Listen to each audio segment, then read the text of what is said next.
Kasabwat ng pagdiriwang ng Estados Unidos sa ika-248 American Independence Day ngayong araw, maraming Amerikano ang nagwawagayway ng kanilang mga patawad. Ginugunita po ngayon ng Estados Unidos ang kanilang paglaya mula sa British colonial rule noong taong 1776 ni King George III. Pero paano nga ba makakamit ang inaasam na kalayaan?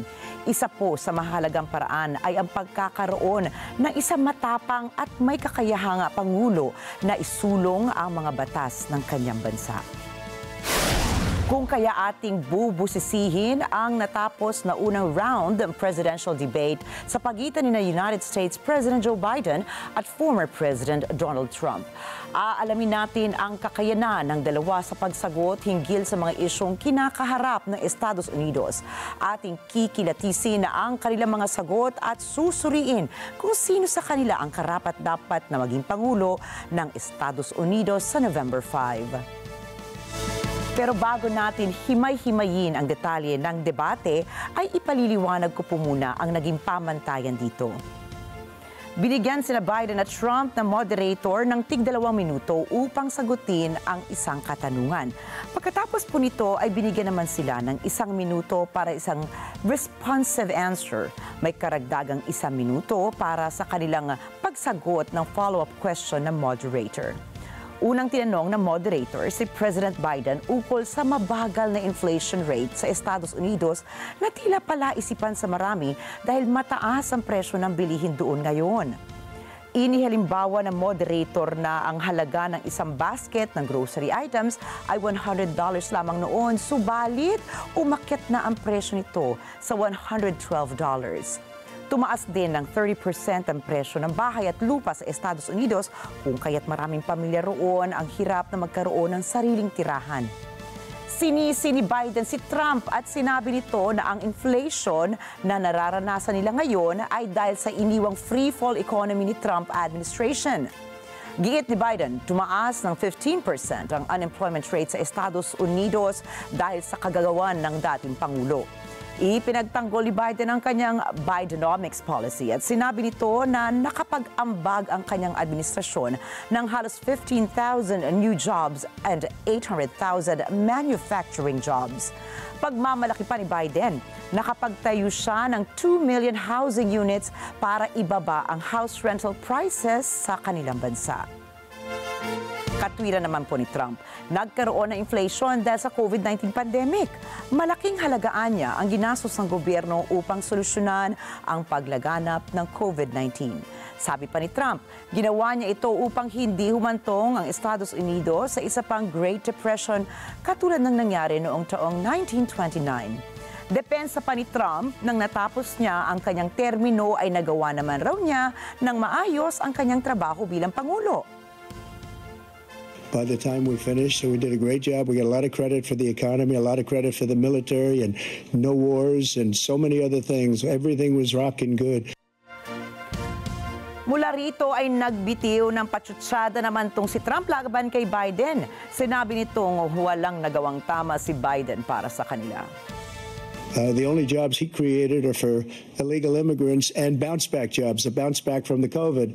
He has not done a good job. He's done a poor job, and inflation's killing our country. It is absolutely killing us. Bumuelta naman si Biden at tinukoy nito na si Trump ang may pinakamalaking tax cuts sa kasaysayan ng Estados Unidos. Batay sa government records ay may $2 trillion tax cuts itong si Trump. Ipinunto pa ni Biden na si Trump ay isa sa mga presidenteng nanilbihan nga, subalit marami naman ang nawalan ng trabaho. He's the only president other than Herbert Hoover who's lost more jobs than he had when he began, since Herbert Hoover. The idea that he did something that was significant. Sinabi ni Biden na sa panahon ni Trump ay maraming sundalo ang nasawi sa giyera nito sa Afghanistan.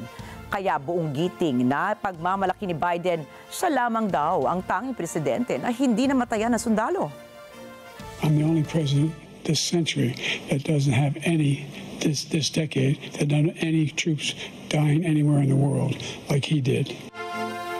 Matapos ito, tinanong naman ng moderator si Trump hinggil sa 10% na taripa nito sa lahat ng produktong mula sa US. Paliwanag ni Trump, Hindi raw patas ang ibang bansa sa pakikipagkalakal, partikular na anya ang China. Ang 10% tariff na ipinatupad ni Trump ay upang kumita na mas malaki ang Estados Unidos. Anya, mula rito ay mababawasan din ang deficit ng kanilang gobyerno. Tila inilabas naman ni Trump ang kanyang tampo sa publiko at sinabi na kinuha ni Biden ang lahat ng credit na magagandang bunga ng Trump administration. Pero sinabi naman ng moderator na kapag pag-uusapan ang naging utang ng dalawang administrasyon ay mapapansing mas magastos ang gobyerno ni Trump. Batay sa non-partisan data na inihayag sa debate ay nasa $8.4 trillion ang approved national debt na hiniram ng administrasyong Trump. Samantalang $4.3 trillion naman ang hiniram ng administrasyong Biden. Paliwanag ni Trump, dito na papasok ang ginawa nitong tax cuts. Mariing giniit ng dating Pangulo na lumago ang ekonomiya ng Estados Unidos dahil dito. Katwiran niya na dito lalong kumita ang mga negosyante sa kanilang bansa. Ibinahagi naman ni Trump ang kanyang saloobin hinggil sa issues sa healthcare. Sinabi niyang sinisira umano ni Biden ang Medicaid at Medicare ng US at isusunod naman niya umano ang para sa Social Security. Kung tatanungin naman ang Immigration and Border Security, muling pinagtibay ni Biden ang kanyang commitment para maipanatili ang kontrol sa mga illegal migrants na pumapasok sa southern border. Paliwanag ni Biden na binago niya ang batas para mabawasan ng 40% ang mga naitatalang illegal border crossers sa USA. Pero hindi naman bilib si Trump sa naging pamamalakad ni Biden para solusyonan ang kanilang border issues. Open up our border, open up our country to people that are from prisons, people that are from mental institutions, insane asylum, terrorists. We have the largest number of terrorists coming into our country right now, all terrorists, all over the world, not just in South America, all over the world. They come from the Middle East, everywhere, all over the world they're pouring in. And this guy just left it open. Sa sagutang ito ay nagparinig ang dalawa ukol sa issue ng mga terorista ang kanilang nakasagupa.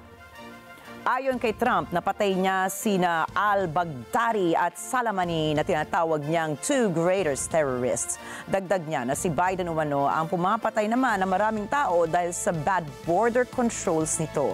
At sa gitna po nito, sinabi naman ni Biden na lahat ng binitiwang salita ni Trump ay pawang kasinungalingan lamang. Every single thing he said is a lie. Every single one. Paliwanag ni Biden na maraming mga American veteran soldiers ang bumuti ang lagay dahil sa PACT Act nito mula na rin sa mga natanggap na insurance nila. Subalit, pagkatapos nito ay parang bigla nang inatake ni Trump si Biden ukol sa anak nitong si Hunter.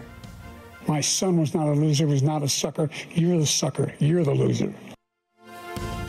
Bagaman nagsalita si Biden na masama ay hindi naman ito pinatulan pa ni Trump, kundi ay mas pinatunayan pa ni Trump na isang paratang lamang ang sinabi ni Biden. Kaya wait, nako hinay-hinay lamang ang maiinitin ng ulo sa gitna ng debate dahil hindi pa tapos ang laban.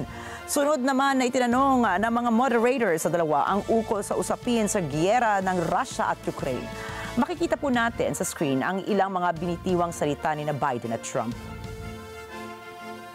Ayon kay Trump, sinabi ng mga sundalo niya noon na si Russian President Vladimir Putin ang the worst. Git din ni Trump na hindi aatakihin ng Russia ang Ukraine kung magkakaroon sana ang US ng tunay na presidente at karespe-respeto ito para kay Putin. Napahiya raw si Biden sa gera nito sa Afghanistan. At paliwanag din niya na hindi dapat aatakihin ng Hamas ang Israel kung sana ay patuloy na binarat ng administrasyong Biden ang Iran. Anya, sa panahon ni Trump ay ginipit niya ang bansang Iran kaya hindi ito inatake ang US. Sabay bitaw nito ng katagang no money, no terror. Banat naman ni Biden ay naging pabaya raw si Trump sa mga sundalo ng US. Tinawag din ni Biden na isang war criminal si Putin.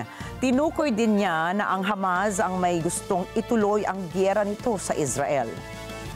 Mula rito ay mapapansin po natin ang iba't ibang pananaw na Biden at Trump sa kasalukuyang lagay ng ibang bansa.